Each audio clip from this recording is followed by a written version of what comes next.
Welcome back to the Shacknews Awards 2023 deliberations. We have been arguing the merits of video games today and developers. And we're on to the next one.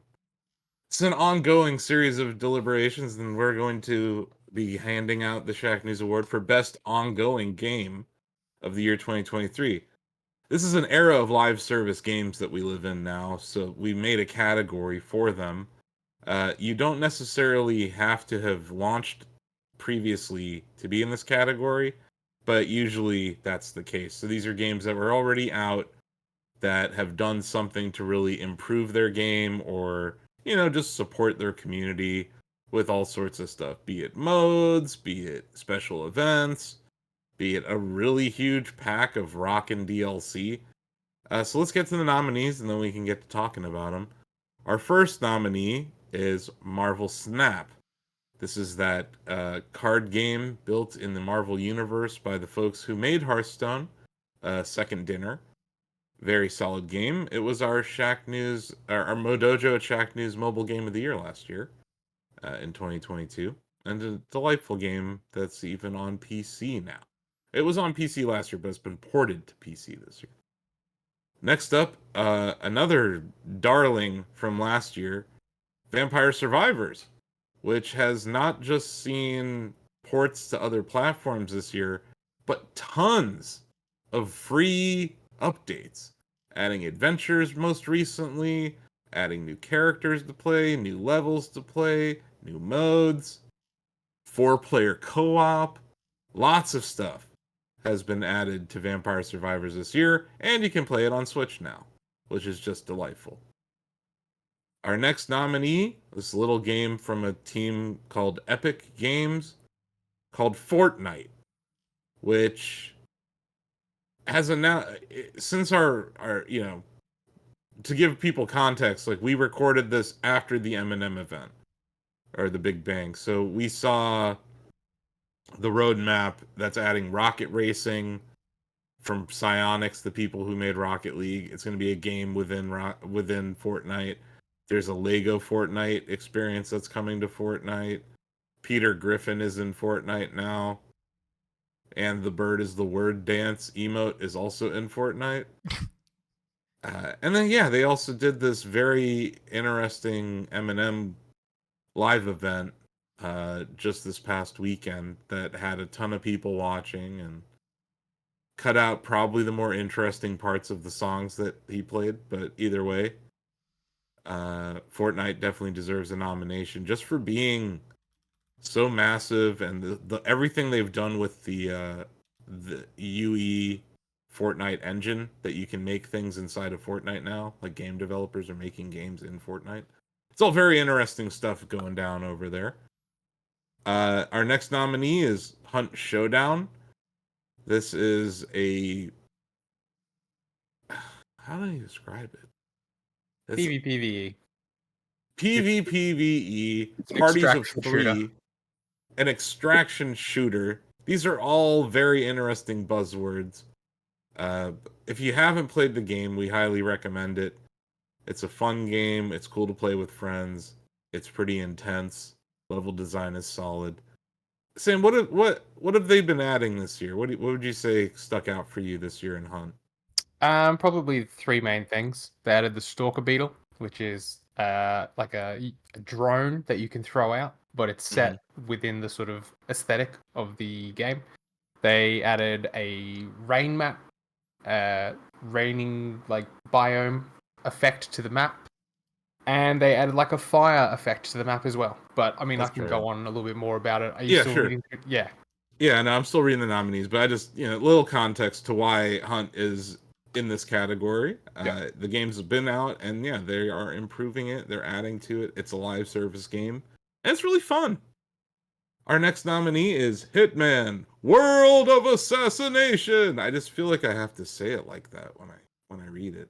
But yeah, Hitman is pretty dang awesome. We'll get into just how it got into this category, but definitely one of our favorite ongoing games here at Shacknews. So a worthy nominee. And then last but not least, this game came out for Wii U. It only sold 8.5 million units at the time. But some brainiac over at Nintendo said, "Hey, what if we just re-release this on Switch?"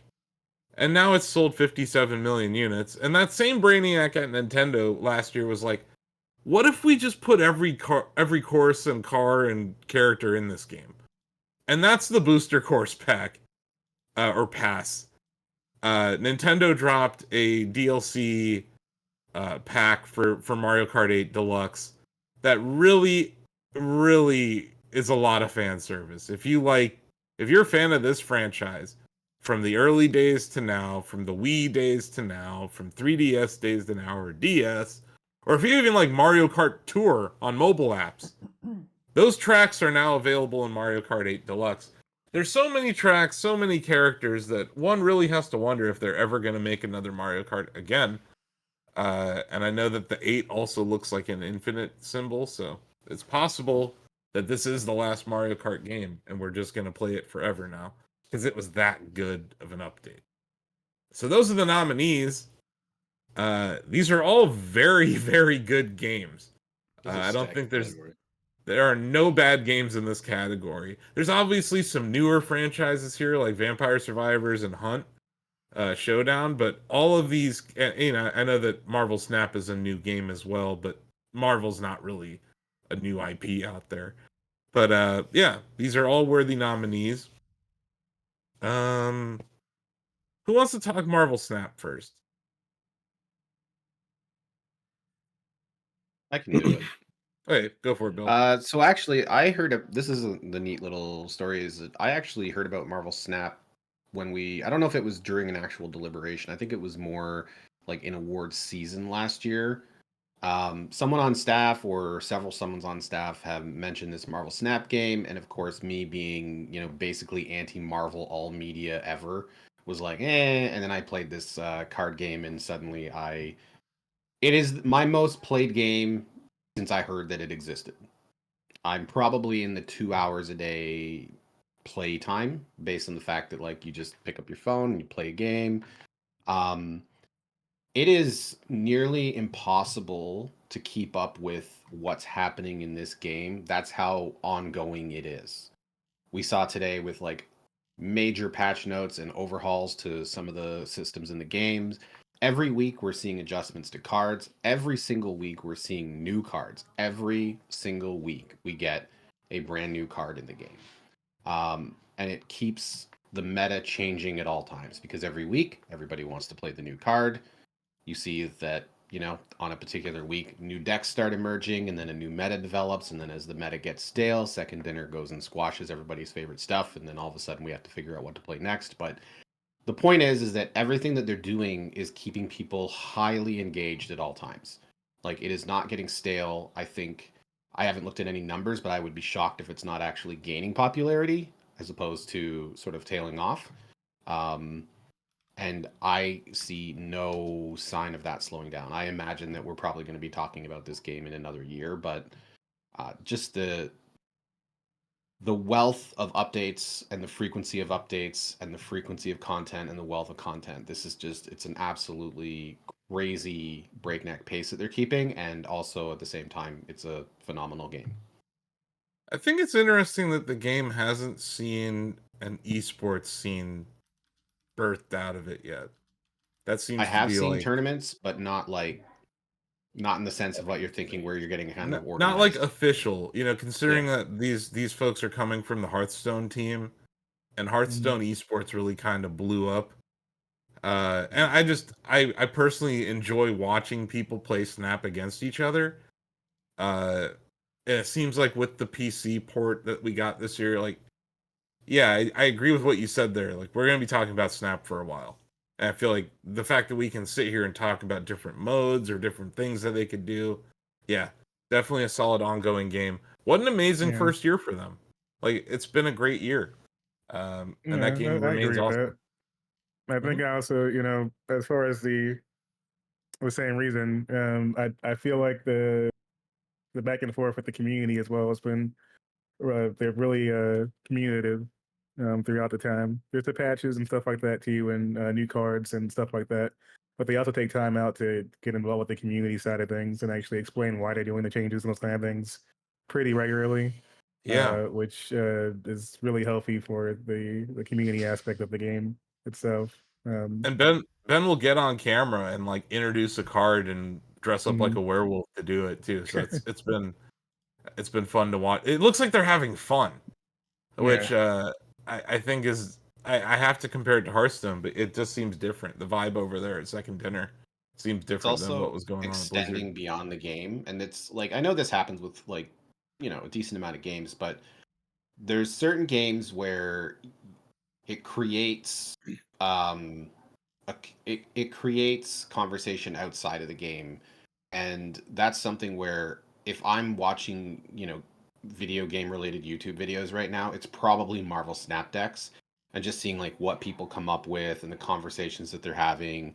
I'm talking about it all the time with Donovan. I'm dropping decks on Ozzy and everything else. Like, hey, what do you think of this? And what would you want to switch? And like, it's kind of like expanding beyond just like playing the game. It's actually like a community is being built of people that are highly invested and are finding other ways to express that. Another thing they did this year was add Twitch drops, Yes. and that was huge for them. It's like a little thing, but for an ongoing game like this, especially with the community that they have, it was a very smart move.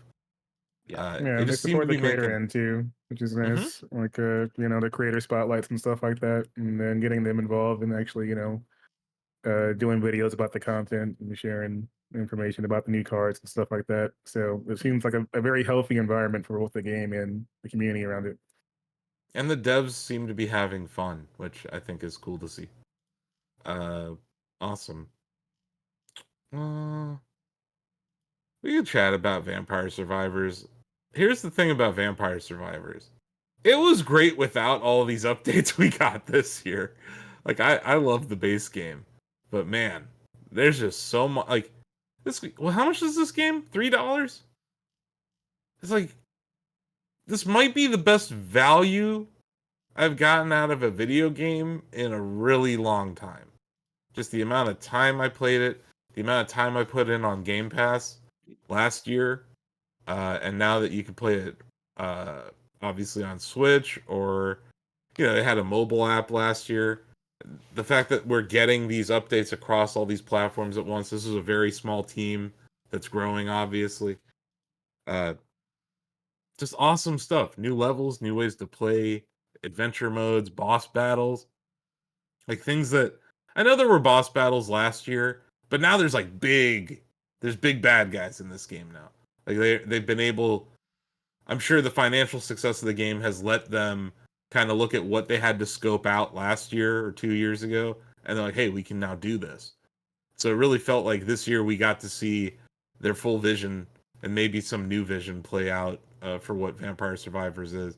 To me, like one of the best things they added though was co-op. 4-player co-op on screen.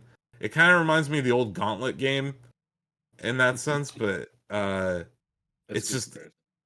yeah, yeah. I know it's it's not everyone's cup of tea as it's like an auto whatever, but yeah, I absolutely love this game, and I just love that it got better this year.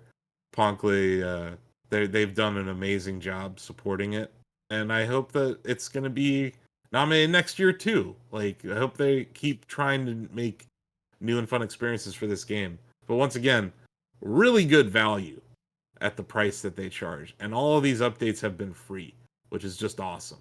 Because that game it's like a game that gains value over time, and I think that's a really really good reason to be nominated for best ongoing game.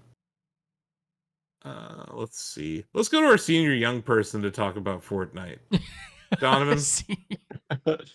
Yes. So, of course, like I'm a big Marvel Snap person, and I intentionally didn't say anything about that game earlier because I was gonna wait because I knew I was gonna put all my chips into Fortnite for this category for just a plethora of reasons. So, back in March of this year, I believe it was, they released Unreal Editor for Fortnite, which I think that alone would probably be enough for this game to be nominated. They Yes. essentially just put Unreal Engine 5 as a development platform in Fortnite and told its millions of players, here you go. Like that was it. You didn't have to buy like a ticket to use it.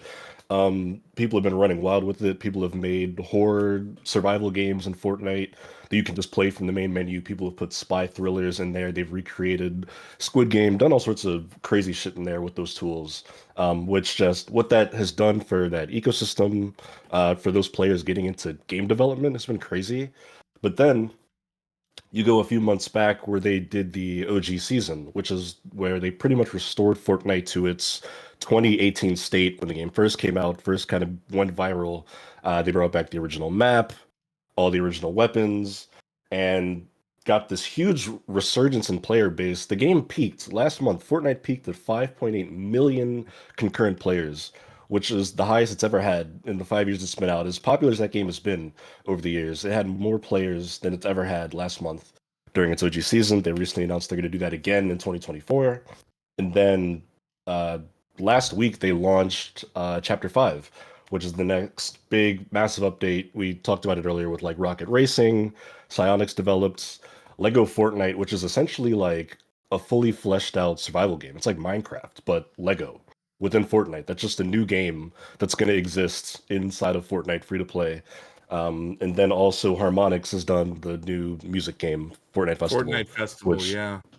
yeah, where the Rock Band devs have just made a new rhythm game in Fortnite, and they're already doing, I think, The Weeknd is their first artist that they're launching with this weekend, ironically. Um, so yeah, what Epic Games has done in with Fortnite this year has been beyond remarkable. It is the ongoing game. Like just that Yeah. should be that game should be like over the logo for ongoing game. It is Fortnite, hands down to me. And I think this game has been nominated for this category probably every year that we've given it away. Never won it, but I think this year has probably got the strongest case than ever. So I think you're dead on with the UEFN stuff. Like that alone, I think would have been enough for it to maybe not win, but definitely get nominated for this category. Did mhm. you watch or did you participate in the Eminem concert? I watched it. Yeah, it was a part of the Big Bang thing, which was like their Yeah. season-ending event where like the OG map and all that stuff got wiped away, and they ushered in the next era. But yeah, I did. I watched him do "Lose Yourself" and then turn into a kaiju and destroy the Then he stage did. and all that. It was pretty They funny. did. Yeah, They did Monster, right? he Um. did. It was Godzilla was the song he did where he turns Oh, that's into right. the big kaiju. Yeah, and he's like wearing the fedora and whatnot. Just pretty wild. Where would I you did rate indeed that watch that. concert relative to like Ariana Grande in Fortnite or Travis Scott in Fortnite? It's not high up there. I mean, it was fine. It was cool. I thought They've definitely done some better ones, I think. I felt like Travis Scott's still the best one. Yeah. Uh, and then I did think Ariana Grande did her thing was cool too. But yeah, Eminem Mm. just like I don't know. It felt a He little weird at didn't times. he didn't drop a new song. I think the Travis Scott event, I think he like dropped a new song in the game. Like he debuted Hmm. a song there, which was pretty wild. But the Yeah, Eminem thing was cool. He's got his like weird tie-in skins and you can get a lose yourself emote, so that's great. I But that have was more seen a so introducing the Fortnite Festival mechanic. Because when he shows up in the event, you get the like yeah, you're playing the it.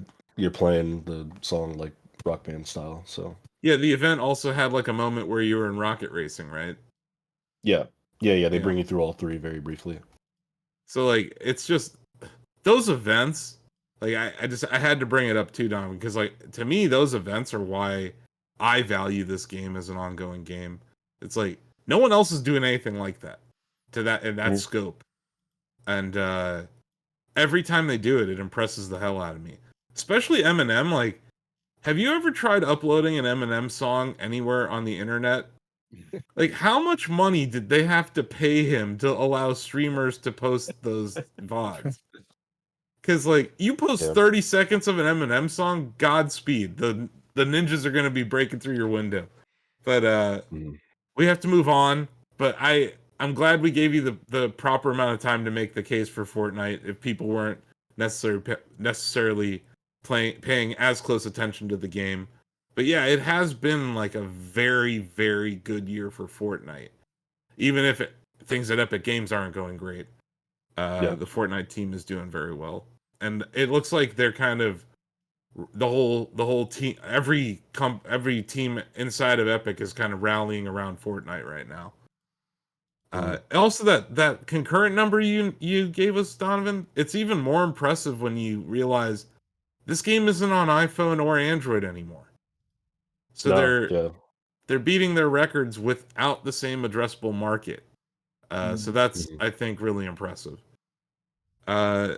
Sam, I know we mentioned it earlier, but you want to have a nice little chat about Hunt Showdown here? I'd love to have a nice little chat about Hunt Showdown. I know that I've probably got a little bit of an uphill battle for this one here, but look, Sorry. we'll do our best. No, that's all They're right. definitely the little guy in this category. I know Vampire Yeah, Survivors is too, but yeah, it's a strange one because it's like I understand they're backed by Crytek and they've got CryEngine, but it does feel like a little guy. It is an extremely niche genre, the extraction shooter. But Crytek has done a tremendous job since the game released back into early access in 2018. Just the ongoing support over these past 5 years has been rather incredible. And I think it's really popped off in 2013, where much like Fortnite, Hunt Showdown has. 2023, you mean? Yeah, what did I say? 2013.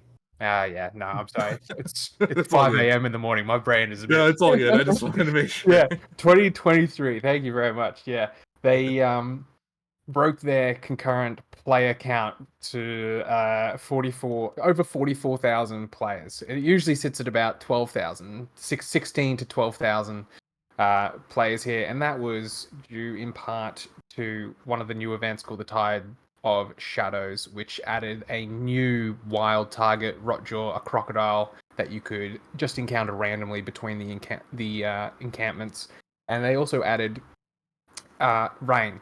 Now, I know that doesn't sound like much of an addition, but in a game like Hunt Showdown, where audio cues are critical to your survival, having the dynamic sort of weather come in, where you'll be walking along, slinking through the swamps and trying to keep your ear out, and you hear the crack of thunder, and then it starts just bucketing down rain, and suddenly you're in a firefight with a couple other people that you didn't see, and there's just lightning arcing around, and it is incredibly atmospheric. And, they went on to add a new element to the maps in the most recent event, where there's now like massive walls of fire just that change sort of the landscape of the map, where a route through the forest might be no longer available to you. Yeah, I just think that Hunt Showdown has really done something special this year in terms of getting players interested in this, yeah, as I said, extremely niche video game genre. Every time I play it, I enjoy myself, and it's one of these things where I think every time we play it, Sam, I'm like, we should do this more often, and then we get back to work and we forget. But yeah, like it's a great game, and definitely a worthy nominee in this is a very stacked category this year. Like I think any other year, I think Hunt has a better chance, Sam. But I think he did a great job explaining what made this year special for them, and I'm just happy they're still going. Like it's a great game. It's a different vibe, but it's very challenging and very fun, and it's great to play with friends. Yeah, I think it's Crytek's only game that they've got going at the moment. I'm sure they're testing Crysis on smart fridges and stuff. Yeah, but, Crysis 4 or something. Yeah. But yeah, this is their game right now, and yeah, they're supporting it. Which, when you buy a game, and we're telling you 5 years later they're still supporting it, like that's a good thing, and I appreciate games that do that. Next up is Hitman: World of Assassination. I can't do it that way every time, right? Bill, you want to talk underdogs in a category of best ongoing game? Hitman and Agent 47 would like to join Hunt in the underdog category for this one. Is Agent 47 in Fortnite, Donovan? I don't think so. It's actually kind of surprising. Now I think about That's a miss. I don't believe he is. Yeah. What are you doing? That seems like a matter of when, not if. Yeah. Right. But yeah. So what started out as Hitman 1, Hitman 2, Hitman 3 from 2016, I think 2018, and then 2020 as you've put it, become World of Assassination. And I think the reason they did that is because the ongoing support for Hitman has been so great that it is just one experience now. Um, every month they release a roadmap. And on that roadmap are new things to do and new things to earn. And I mean every month. So you want to just start going back through the years like before even Hitman 3 came out into Hitman 2. Every month is like, here's new contracts. I think this holiday break coming up, they've released like the ugly sweater suit, they released the Public Enemy suit, they've released like white briefcases and like new weapons. This stuff happens every single month and it's free. That's the like they released Hitman 3 2.5 years ago, and this month there's new content to do. There are new contracts made by creators and media outlets such as the ones that we did. That's still ongoing. They're still making those contracts. They're still rewarding people.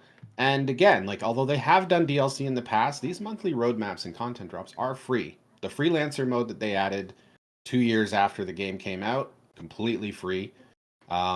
It's almost like I agree. I think Hitman's in the same boat as Hunt Showdown. There's a big uphill battle, but I would say that Hitman is also one of like the game that you're not playing and you really, really should be.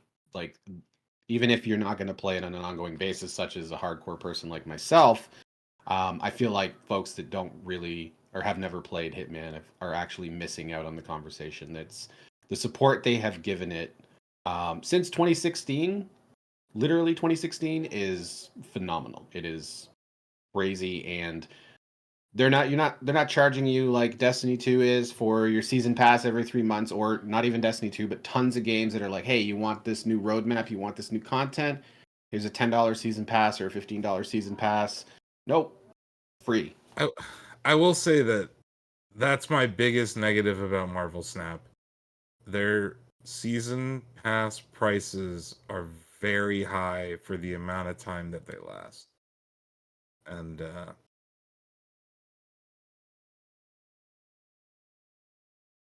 you can grind to get a card, but yeah, I the wouldn't say it's that shortcut, difficult. that shortcut, that's the one thing that like Vampire Survivors with their free update and Hitman with their free updates and Hunt with their free updates, like and Fortnite with their free updates, like it's definitely something to consider. I just the way that they handle their live service nature. I think But I know the last Fortnite thing has all sorts of things that you have to pay for. The last thing to Sorry. add about Hitman is I actually think I don't know how many levels they've done, but for over a year, every month the roadmap would feature a location that was free, and if you hit it every month, you could pretty much play the entire Hitman franchise without paying Mhm. for it. Because they'd be like, oh, Hokkaido is free today, or Paris is free today, or whatever. And again, I don't know if that's true that it's the whole franchise, but like every month it's like, hey, if you just want to play this new location in Hitman for free, go ahead. Okay, well, I guess last up here is Mario Kart 8 Deluxe, and I see David sitting up in his chair, which makes me think he might have something to say about this ongoing game. I have to say this is probably the best category in terms of nominees we've had in the history of these awards. And also, I think each of them deserve it just because in this climate where video games come and go often in a matter of weeks, the fact that any of these are doing as well as they have been is pretty remarkable. Mario Kart 8 is not an underdog. It's a Nintendo first party game, one of their most successful IPs. It was the best selling game on Wii U, it's the best selling game on the Switch. And I think part of that really speaks to how Nintendo has continued to support it. Um, at this time, all 6 waves of the booster pass have been released for a total of 48 courses, which doubles the size of the game. And I think out of all these games, in a lot of ways, Mario Kart is probably the most accessible. And that's part of what contributes to its sales. You know, Nintendo is packing this game in with Switches. It's still selling well on the eShop. And I'm just impressed at earlier we were talking about the value for $25, or if you subscribe to Nintendo Switch Online Plus expansion pack.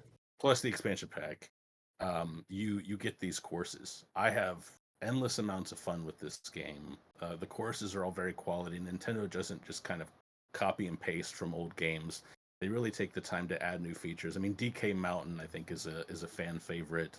It just arrived in the booster pass Wave 6.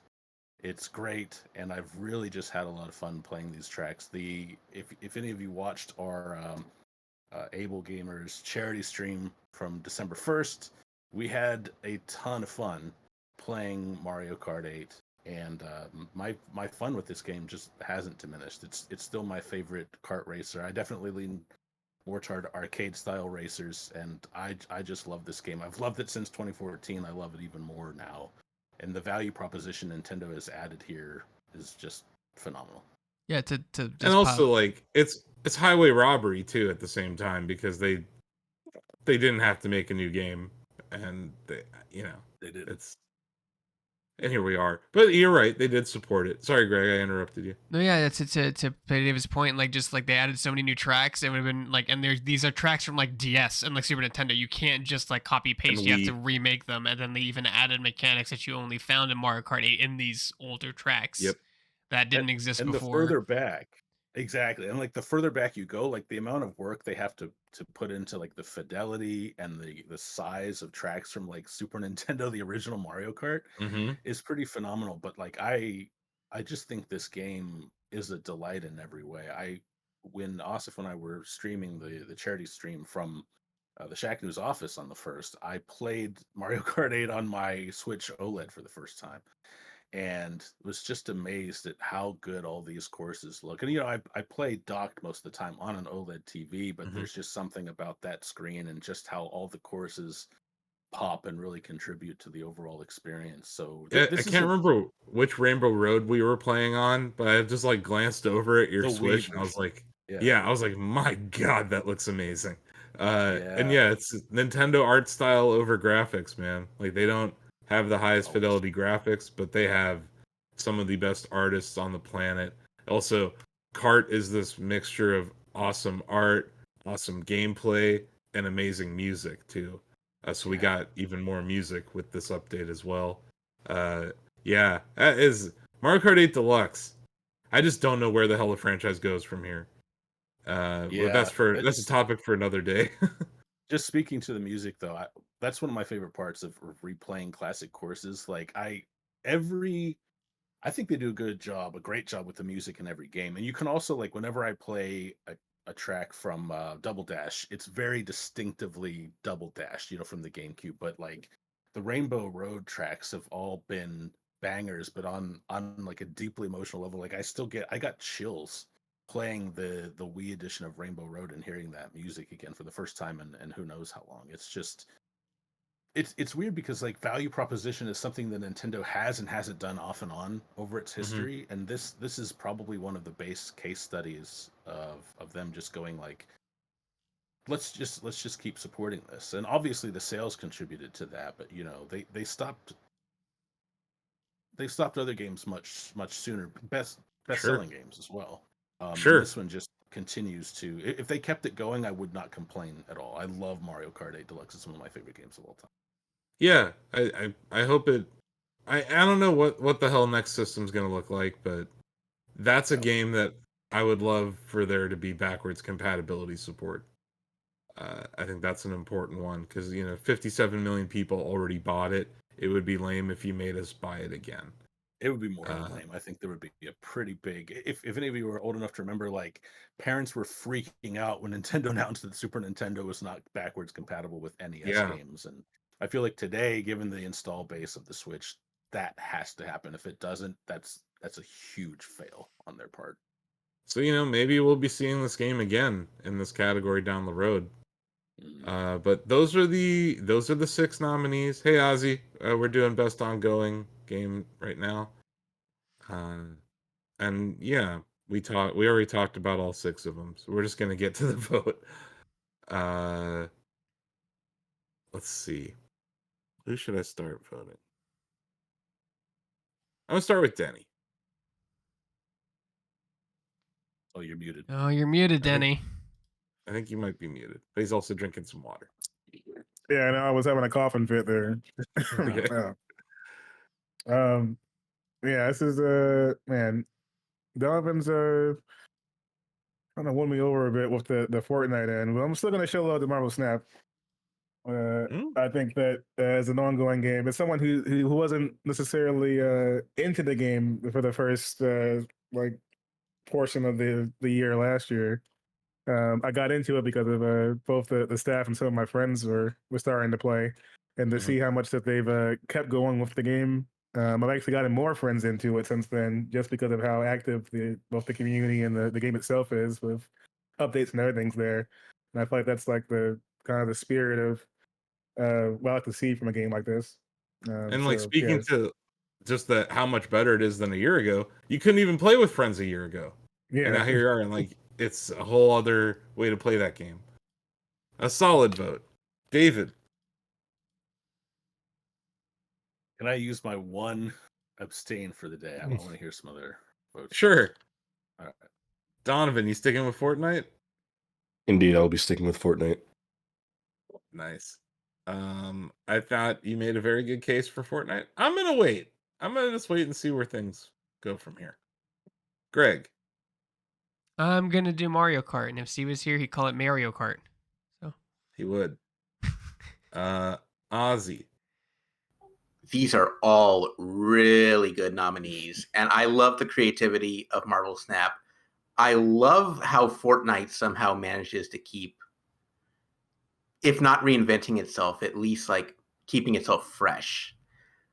I love the value that Mario Kart adds, but for me, just the sheer addition of new ways that you can play Vampire Survivors. I absolutely love what they've done. We're also recording this on the week that Adventures is supposed to go live. So Yep. which is another new way to play that game. I'm gonna go with Vampire Survivors because that's a game that they could have just like taken off after that first year, and they're just still going strong. And talk about a value, man. $3 game, and every update's been free. And it's just that game's so much more valuable to me now than it was a year ago. It's awesome. This is a very stacked category, Ozzy. We mentioned it several times during the conversation, but yeah, it is. All these games are deserving of this award, and they're all obviously deserving of this nomination. Bill. I love Hitman World of Assassination, but as an underdog that has absolutely no chance of winning, I am going to put my support behind the next best ongoing game in my opinion, which is Marvel Snap. Okay. Sam. I started my I can't think of the word. I started talking saying that it would be an uphill battle, but I thought I'd at least have my own vote for Hunt, but I don't. I'm gonna have to vote for something else. So sorry to my squad mates, Marks and Peter, but look, Dono really won me over there with what Epic has added to Fortnite. So I'm gonna have to go Fortnite. Like adding basically what UE5 engine to it, all the new ways to play. I think any other year, some of these other games would have swung me, but yeah, I think I have to. I think it makes sense. Okay, so we have some absentee ballots that I'm gonna count before I go back to you, David, okay? Yep. So let's where is this? Where's the ongoing we game? have TJ and we have Steve. Yes. I'm just trying to hold on a second. I got too many spreadsheets, I guess. Okay. Steve and TJ both voted for Mario Kart 8 Deluxe.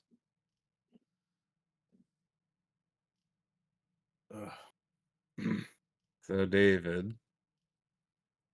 I think Donovan made a great case for Fortnite, but I have never really been able to get into that game, and I've tried. I'm gonna stick with Mario Kart. Okay. My vote doesn't matter. But I just want Donovan to know I agree with you. I think Fortnite was the best ongoing game this year. So I'm voting for Fortnite, but it does not matter. that whoever convinced Nintendo to resell Kart 8 on Switch, like there should be a separate award for just maximizing profit off of a game, because that's just wild. That it sold 8.5 million units on Wii U and now 57 million units on Switch is really something. And that was a launch window game, right, for the Switch. I think it was the launch year at least. That they're still Yeah, like a supporting it month almost later. Yeah. Yeah. But that they're still supporting it like 7 years later is pretty wild. But yeah. Congratulations to Donkey Kong and Cranky Kong, because they invented Mario Kart, right? And the Great Kong Army and all those folks. Mario Kart 8 Deluxe has won the Shacknews Award for Best Ongoing Game of the Year 2023.